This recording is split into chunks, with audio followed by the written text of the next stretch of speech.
let's have a look at the plate here.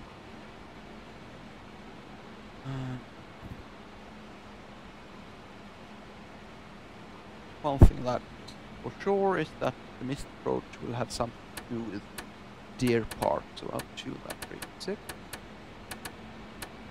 And it will be a heading of 100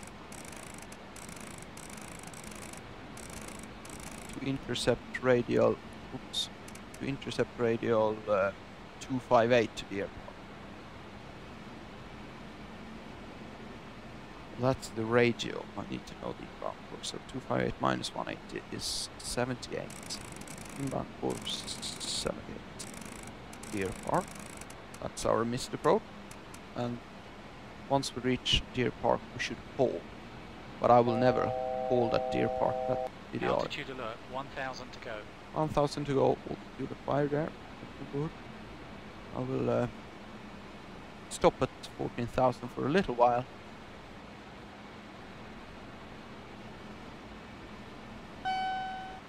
We're actually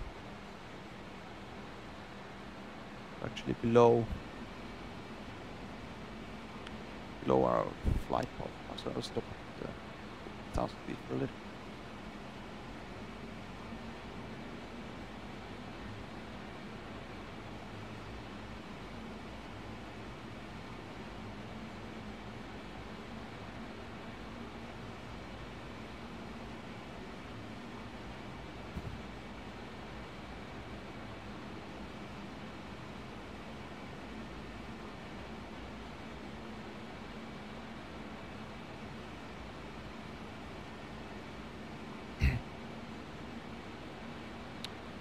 Look at that.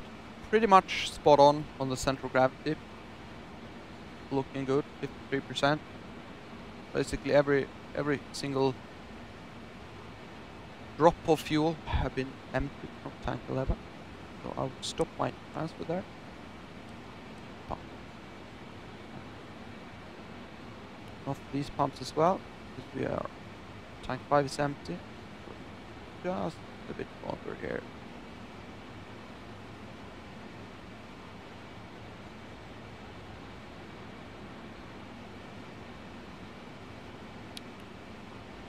Kilograms. Okay.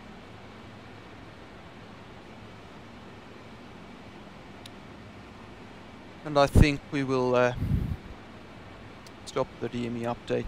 No need for that anymore. We will tune in the Kennedy VOR 112.3. We will fly an inbound course of. We should fly on radial 223, which gives us an inbound course of 043. Setting this course selector to 043. And after Kennedy, we will track 041.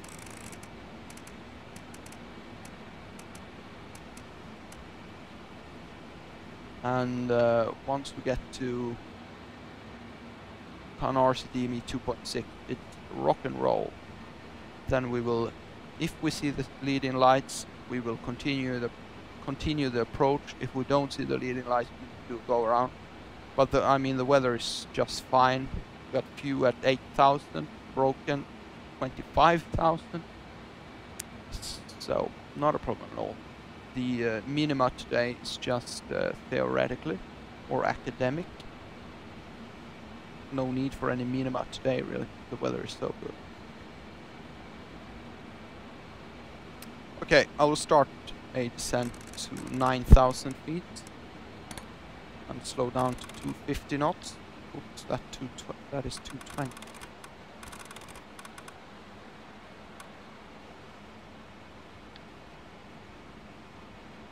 I will lower my visor to give me some more drag. And it's time to buckle up the passenger. Notify the cabin that the engine rating mode in takeoff. Engine control schedule approach. I will set the secondary air doors to auto. I will shut the engine recirculation valves.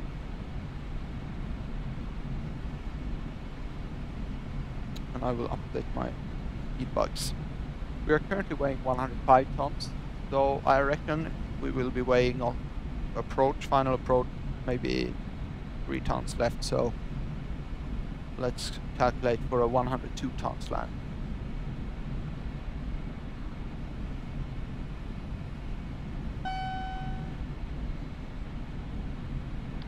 Don't slow down.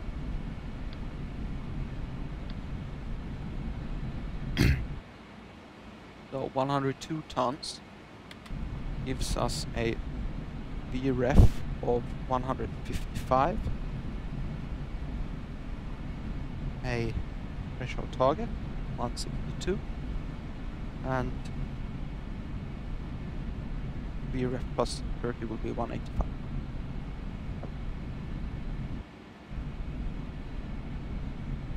Normally when I fly the approaches, I try to reduce the noise, so I keep 190 knots as they used back in the days, VA, to 800 feet radio, and then reduce to the threshold target. But since this is a bit of a different approach that I don't fly too much or very often, I will once I'm capturing the localizer, I will lower the gear and the nose down to 12.5 degrees and actually fly 162 on the approach. It will generate a bit more noise, but I would like to be fully configured once doing the Canars approach. 10,000 feet, I will arrest the descent just a bit. Yeah, we're 250 knots, pretty much spot on there on the descent. We passed 10,000 feet and I went to 250 knots. That was, I guess, a bit of luck. But we're still 2.7 minutes to Cameron, so basically a bit early on my descent. So I will chill out on the descent here for a little while.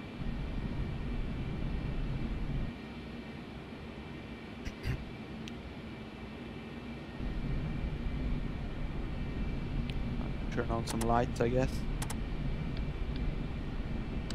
Let's do the approach checklist. Cabin crew call 15 minutes. Yeah, I think we passed 15 minutes by time, long time. Landing briefing. I don't know. I don't do them briefings. I have other things to do. Taxi turn lights on. Radio INS. I will keep them on INS for a bit longer. Seatbelt signs are on. Engine rating mode is on takeoff. Brake fans, they should have been off a long time ago. They are off. Engine recirculation valves, they are shut now. Engine control schedule is set to approach. Secondary air doors set to auto. Engine feed pumps, they are all on. Cross feed valves, they are shut.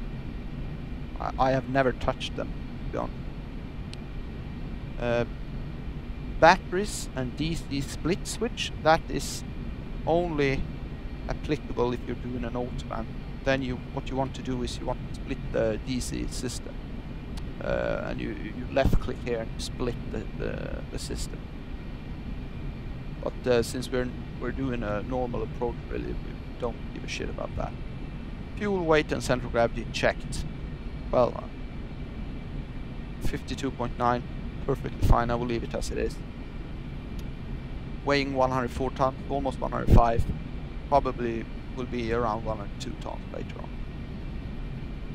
We are now turning toward ASOL, so I will continue my descent very shortly. ASI bugs update. Well, they are updated. I updated to 102 tons. Seats and harnesses locked, power up, and secured. Visor and nose is down to. Visor is down and the nose is to 5 degrees. Altimeters and radio altitudes, they are all set. Should be anyhow. And the approach checklist is complete. So buckle up then. we fly the Canarsie probe. We should be at ASO at 3,000 feet.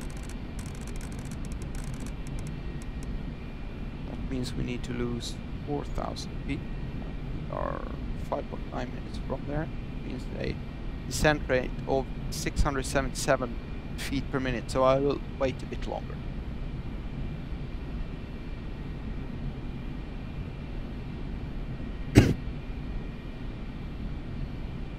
Maybe this time is a good opportunity to write something.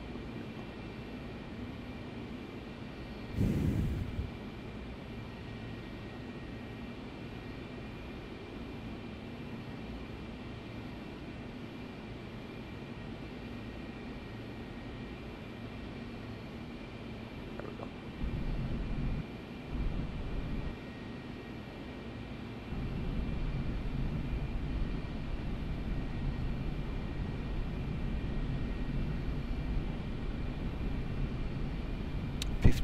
.8. I guess we could work a bit with the jettison here. Move some of the fuel forward. So what I'm just manually moving some of the fuel. So I'll start the jettison and open the inlets for tank 9, and that will make fuel go into... No, I'm a stupid idiot. I can't move more fuel. I need less fuel in there. Jesus Christ. Oh my God. Idiot. So I will start the pumps for tank 9, open the standby inlets for 1, 2, 3 and 4. That should make fuel go into the engine feed tank. Okay, let's start the shallow descent. 1,000 feet per minute. Yeah, 1,000 should be pretty good. Yeah, I didn't think clear. I need to reduce the amount of fuel in tank 9 in order to get to 53%. Of course. 53%. I will close down by inlet and turn off the pump. Okay, now we're all set then, yeah. 103 tons, I will leave it at the 102. Pretty much spot on. Excellent.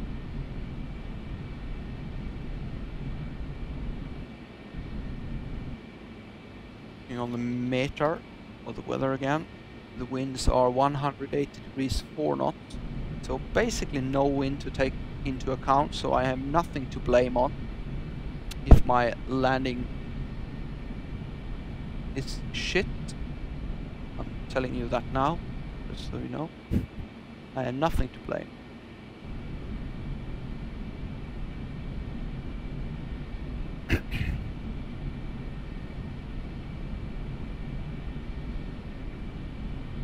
Okay, I will now switch to radio INS switch, and now you can see it. I have set nav radio 1 to Canarsie. I've set the inbound course 043, or what was the radial? It was radial 223,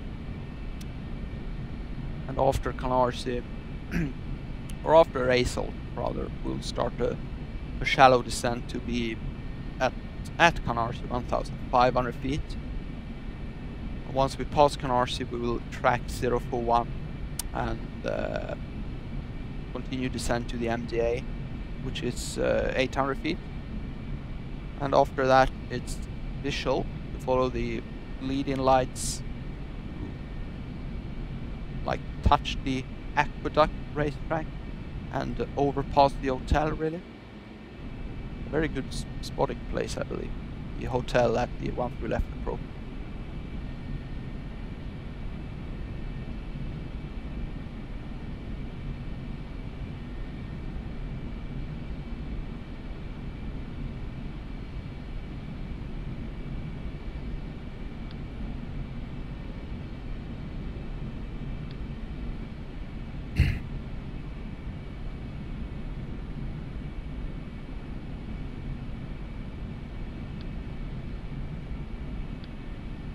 See the skyline of New York. Slowing down to 230 knots now. I will arm the VOR localizer now. You can see, yeah, not yet, but sure.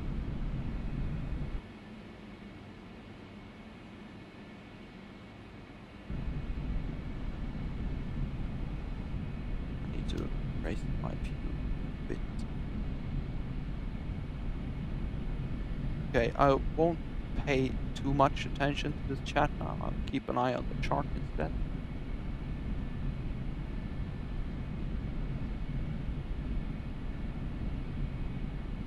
Three miles from ASOL.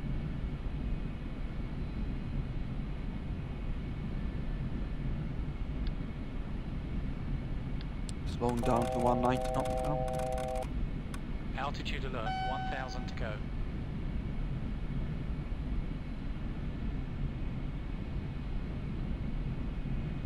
Okay, look, yeah, catching the VOR now, so I will lower the nose and the visor, 12.5 degrees. We have passed ASOL, so I can continue to set the altitude to 1500 feet, which is the next level that we want to aim for. So I will arrest my descent a bit. I will continue to lower to approach speed 160 knots. Okay, and for the last Radio altimeters are active. Right on the APT channel that I'm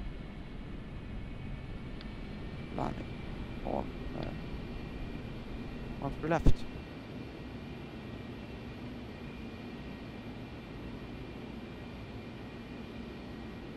Oh, lovely. Cameron approach here. 128, 125. I'll pull them very quick.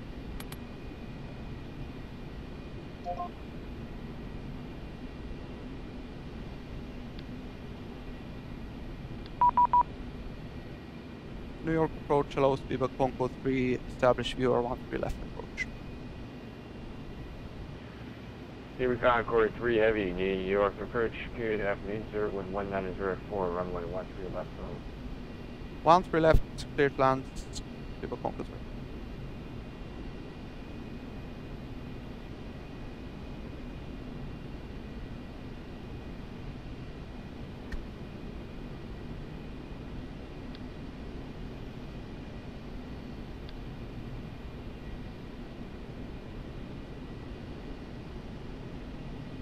Now the scenery loads, hence the lagging.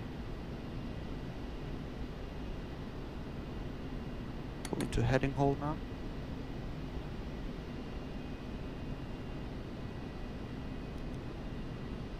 I'll continue to descend 800 feet.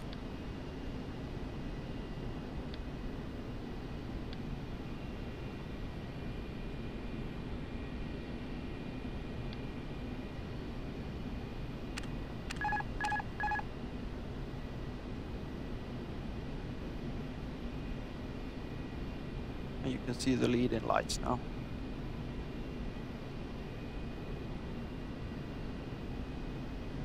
I'm in no hurry really to descend. We'll leave it at like a 500 feet per minute descent maybe.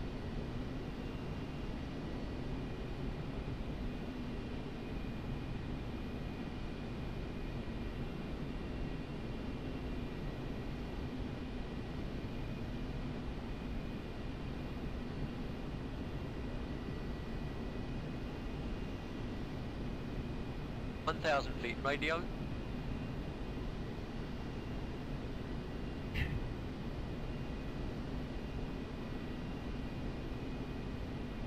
Though the scenery here is very good. 100 to go. But works for me anyway.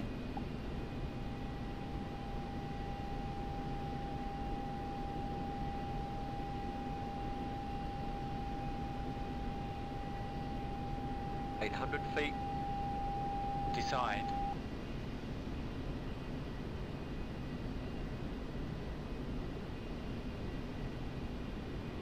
There you have it.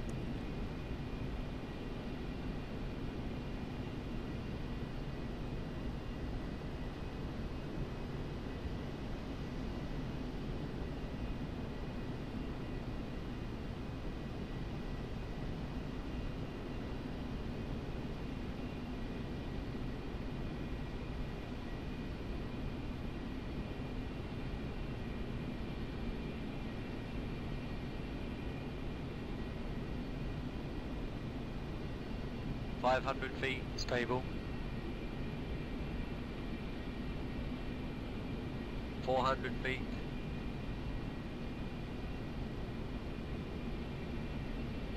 300 feet.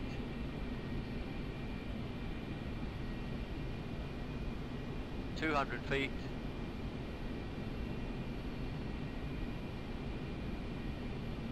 100 feet. 50, 40, 30, 20, 50. Touchdown. We stick forward gently. Not really on the center line. Quite good. And reverse. We don't need any braking here. It's quite long runway. We should do with 100 knots. reverse. 75 knots. Okay, 50. welcome to John F. Kennedy. I hope you enjoy that approach. The scenery wasn't very good, to be honest. The runway, I couldn't see any 40. Opis or Vasis or whatever they are called. 20 knots. Okay, we should make a right turn on Bravo here, I believe. Vivo Concord 3 vacated, runway 13 left and turning And right number on 3, Bravo. welcome to Kennedy Airport. Exit from right when able. Taxi to ground via Bravo. Have a great day, sir. Right when able, and we're on Bravo and we're taxiing Terminal 7. Vivo Concord. Okay, well the work continues really. I need to turn off the flight control inverter, turn off some of the lights, turn off all the heaters.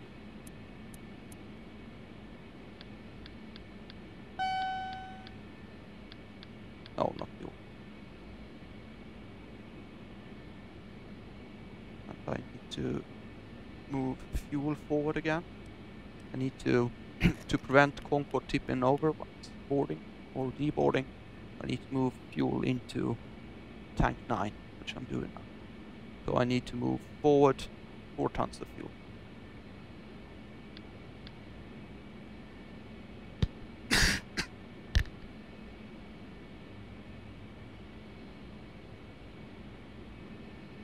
Wait, did he say Concorde heavy? Yes, I am in fact a heavy aircraft. I think I was the one not doing it. I guess the correct way of saying things should be Speedbird Concorde 1 heavy, Speedbird Concorde 3 heavy. Glad you enjoy the approach. As I said, it's always fun to fly that approach because you need to really concentrate. And as you saw, I really didn't need to descend very quickly. I just stay on a very, very shallow descent, like 300, 400, 500 feet per minute. And then when I try to turn off final, then I descend to do more normal Concorde descent rate, which is around 8 to 1,000 feet per minute. And then once I get the call out that I'm on 50 feet radio, I turn off the auto throttles, Shift R, or I do it on my throttle. And once I'm on 15 feet, I will close the throttle. And then of course at the 15 feet call, I will also pull gently on the stick toward me to raise the pitch even more. That should result in a nice touchdown. Well, it's considered heavy, and I mean if I'm fully loaded and the maximum fuel and everything like that, I mean I weigh around 185 tons in takeoff weight. So I would say I'm pretty heavy. I'm considered heavy anyhow.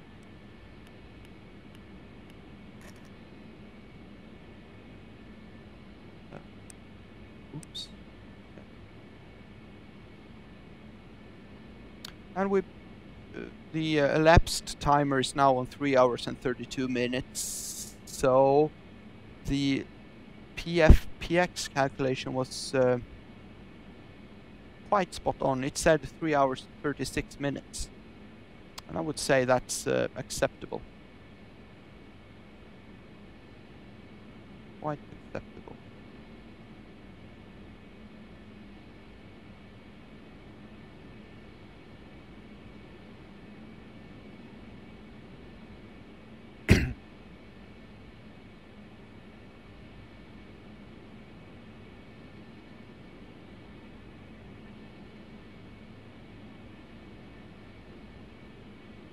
Let's take standby.